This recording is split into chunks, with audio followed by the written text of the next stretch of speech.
इसी बीच बांग्लादेश में इस्कॉन पर बैन लगाने के लिए हाईकोर्ट में अर्जी दाखिल की गई। हैरत यह कि बांग्लादेश की हुकूमत को हिंदुओं से क्या परेशानी है। मोहम्मद यूनुस के दिमाग में अल्पसंख्यक हिंदुओं को लेकर कोई क्या नया प्लान चल रहा है, या कट्टरपंथियों ने मोहम्मद यूनुस पर इतना प्रेशर बनाया जिससे कि जमात का साथ देना सरकार की मजबूरी है। बांग्लादेश में जिस तरह से हिंदुओं को चुन चुनकर बेवजह टारगेट किया जा रहा है, मारा जा रहा है, कत्ल किया जा रहा है, इसके बाद अब लोग कहने लगे हैं कि बांग्लादेश में इतने लंबे वक्त तक हिंसा सरकार के सपोर्ट के बिना टिक ही नहीं सकती। तो सवाल है कि बांग्लादेश में हिंदुओं को टारगेट करके यूनुस सरकार को क्या हासिल होगा। इस सवाल की पड़ताल बेहद जरूरी है।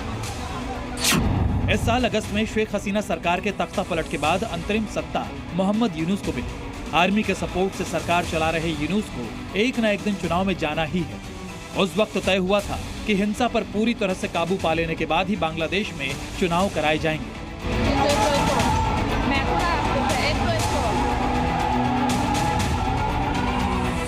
अब यहाँ मोहम्मद यूनुस का माइंड गेम समझिए।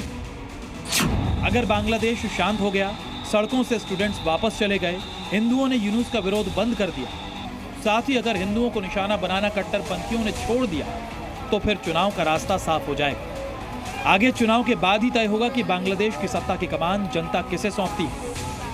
मोहम्मद यूनुस भविष्य के इस खतरे से अच्छी तरह वाकिफ है, इसके नफा नुकसान को ठीक से समझते हैं, क्योंकि चुनाव के बाद ऐसा भी हो सकता है कि मोहम्मद यूनुस की गद्दी छिन जाए, जिसकी गुंजाइश इस वक्त के हालात को देखकर कुछ ज्यादा ही लग रही है। कट्टरपंथी सरकार बनने से पहले मोहम्मद यूनुस की सरकार का कट्टरपंथी रुख क्यों है? क्या ये अंतरिम कार्यकाल बढ़ाने की कवायद है? क्योंकि इतिहास गवाह है कि बांग्लादेश की सत्ता का रास्ता हिंदुओं पर अत्याचार करके ही जाता है। बांग्लादेश नेशनलिस्ट पार्टी लगातार इलेक्शन की मांग कर रही है, लेकिन सेना और सरकार अंतरिम सरकार को खींचे चले जा रहे हैं।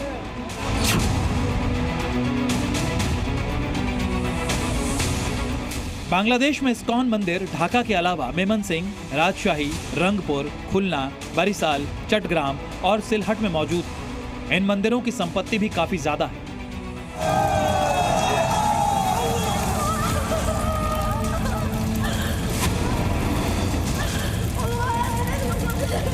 बांग्लादेश के हिंदू मंदिर गरीबों की मदद करते हैं। बांग्लादेश में आई बाढ़ में भी इस्कॉन मंदिर के लोगों ने काफी मदद की थी।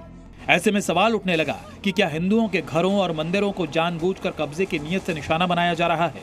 बाहर की दुनिया में और पूरी दुनिया में बांग्लादेश की खुद छवि खराब हो रही है और बांग्लादेश की बदनामी हो रही है।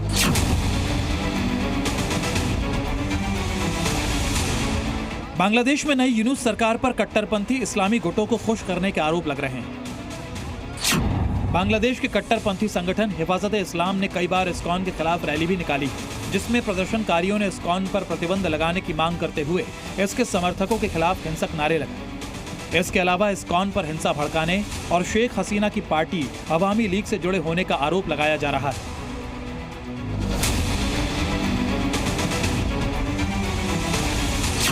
दरअसल हिंदुओं की धार्मिक आजादी से जमात नाराज रहता है, इसलिए हिंदुओं को दबाने के लिए जमात के लोग उनकी जमीनों पर कब्जा भी करते हैं। साथ ही जमात इस्लाम के समर्थक हिंदुओं से भड़कते भी हैं। इसकी बड़ी वजह है बांग्लादेश में हिंदुओं का अल्पसंख्यक होना। 17 करोड़ की आबादी वाले बांग्लादेश में सिर्फ 1 करोड़ 35 लाख हिंदू हैं, यानी सिर्फ 8%। इन सब वजहों से बांग्लादेश में हिंदू अल्पसंख्यकों पर अत्याचार थमने का नाम नहीं ले रहा। ब्यूरो रिपोर्ट, जी मीडिया। जी न्यूज़।